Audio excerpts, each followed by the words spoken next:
So, lot of large font headlines in several different arenas, and it's kind of hard to compare their importance. But let's start with the runoff in Georgia and the securing of a clean Democratic majority in the Senate. So, just first, a quick kind of postmortem. Senator Warnock's margin doubled between Election Day and the runoff. What happened that put Warnock over the top, does it now appear? Well, hard to know what happened. I think what we need to do to follow up on Professor Tribe's point is we need to think as a party about why it is that we only won by 3 points against one of the most defective candidates ever to hold themselves out for political office.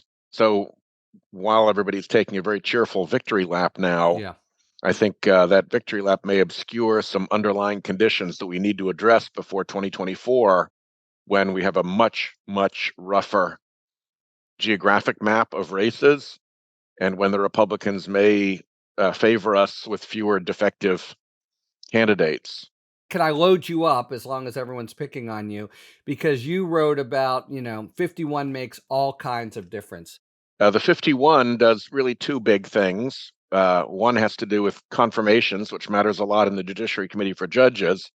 And that is it gives us an operating majority on the committee so that if all the Democrats vote for a nominee, they go straight onto the executive calendar and move to the floor.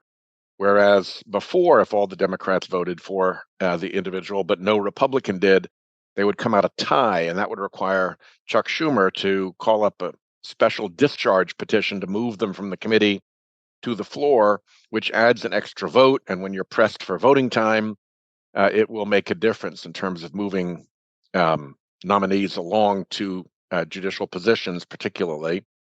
And then the other thing that it does is that unless the specific committee rules indicate otherwise, under regular order, committees now can do subpoenas without needing to have Republicans cooperate. I don't think that there was a single subpoena the entire last Congress because we'd need a Republican to go along with it, and they weren't interested.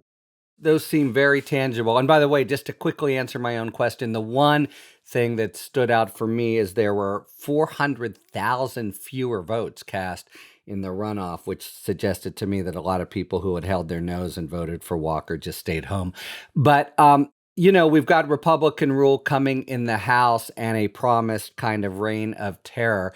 Is there any respect in which either the subpoena power or just the clean majority can serve to counteract the coming mischief from that side, or is that completely sort of separate?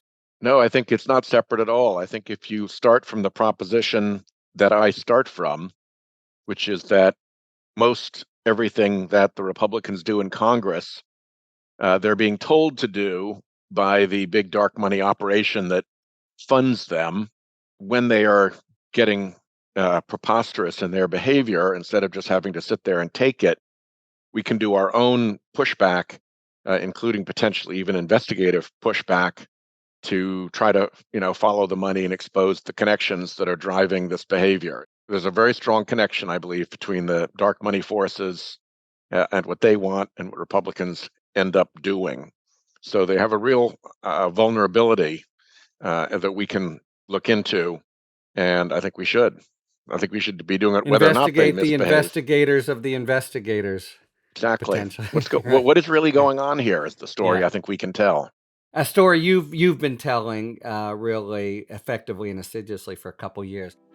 Hey everyone, we're taking a quick break to ask you to take a second to like and subscribe. It's a quick thing that really helps the show.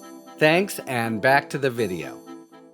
I was going to ask, Senator, do you think there's any truth in this way of looking at it, which I've been playing with, and that is that there is the same dark, invisible hand behind the powers of the right that will temporarily be in charge of the House, and the resistance by the MAGA forces in the Senate, and the technical independence of the two chambers is sort of overcome by the fact that it is that same dark hand with the same deep pockets that you can investigate and therefore can have sort of cross-chamber impact on. Yeah, I think there's a lot of that. I think that if you wanted to add another place where the dark money forces have enormous clout, it's also across the street from us at your stomping grounds, the United States Supreme Court, Right.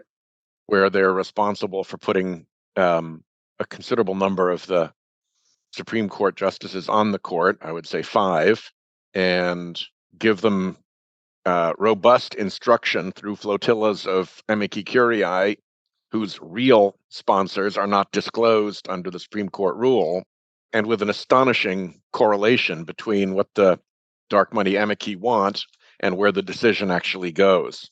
I have a question about what you mentioned earlier, Senator Whitehouse, about why the race was close.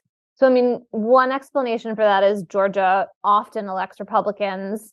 The senators are the only statewide office holders who are Democrats, Warnock and Ossoff. And so it's not that surprising it would be close. And the only reason that Warnock was able to win was Walker was such a defective candidate. And you were talking about lessons for 2024. And so I wondered whether you were talking about the message that Democrats have to put together to try to overcome their weaknesses in red or purple areas of the country, or whether you were talking about the Trumpiness of the candidates, you know, whether Trump will be at the top of the ticket, whether candidates like Walker, who are weak but he supports, are who Democrats are running against. I was just curious what you meant. I think that there is a Trump and MAGA strain that runs through the Republican Party at very high levels of visibility and rancor and gets a lot of attention. Separately, there's the dark money operation, which does not want attention, but I think is actually even more powerful. And I think it's that latter operation that has caused a lot of the upset and frustration of the American public when they look at a Congress that doesn't do any of the stuff that they want. Then Trump captured that frustration and turned it back against against the people who are frustrated. But I think there are two risks, and I think the Trump blessing for us may very well be gone by 2024. So we really need to have done our homework and headed down the runway of being ready to explain to the American public what the hell is going on with this huge dark money operation and how deeply it has pushed its tentacles into the agencies of government. Thanks for tuning in. If you enjoyed this video and other Talking Feds content, please take a second to like and subscribe. Talk to you later.